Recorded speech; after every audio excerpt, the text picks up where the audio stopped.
الأرض، وسيكون مصيرنا الأبدي قد أصبح واضحا جليا أمام أعيننا، وسيسكن بيوتنا أناس غرباء، وسيؤدي أعمالنا ويمتلك أملاكنا أشخاص آخرون لن يتذكروا شيئا عنا.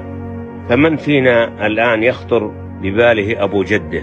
سنكون مجرد سطر في ذاكرة بعض الناس، أسماؤنا وأشكالنا سيطويها النسيان. فلماذا نطيل التفكير بنظرة الناس إلينا وبمستقبل أملاكنا وبيوتنا وأهلنا؟ كل هذا ليس له جدوى أو نفع بعد 100 عام. إن وجودنا ليس سوى ومضة في عمر الكون، ستطوى تنقضي في طرفة عين، وسيأتي بعدنا عشرات الأجيال، كل جيل يودع الدنيا على عجل ويسلم الراية للجيل التالي قبل أن يحقق ربع أحلامه. فلنعرف إذن حجمنا الحقيقي في هذه الدنيا، وزمننا الحقيقي في هذا الكون فهو أصغر مما نتصور.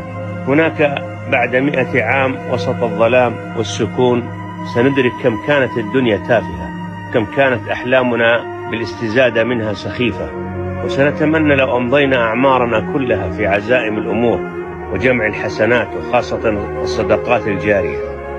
طالما يا أخي المسلم لا زال في العمر بقية، فلنعتبر ونغير. يا لها من رحلة تبدأ من ظهر الأب إلى بطن الأم، ومن بطن الأم إلى ظهر الأرض، ومن ظهر الأرض إلى بطن الأرض، من بطن الأرض إلى يوم العرض. وفي كل محطة ترى العجب، وفي النهاية تحط الرحال إما إلى الجنة وإما إلى النار. شيئان أخي المسلم يحزنان: رجل لم يدخل المسجد إلا في جنازته، وامرأة لم تستر نفسها إلا في كفنها. كم هي الغفلة، وإلى متى سنستمر؟ إنها الحقيقة المرة.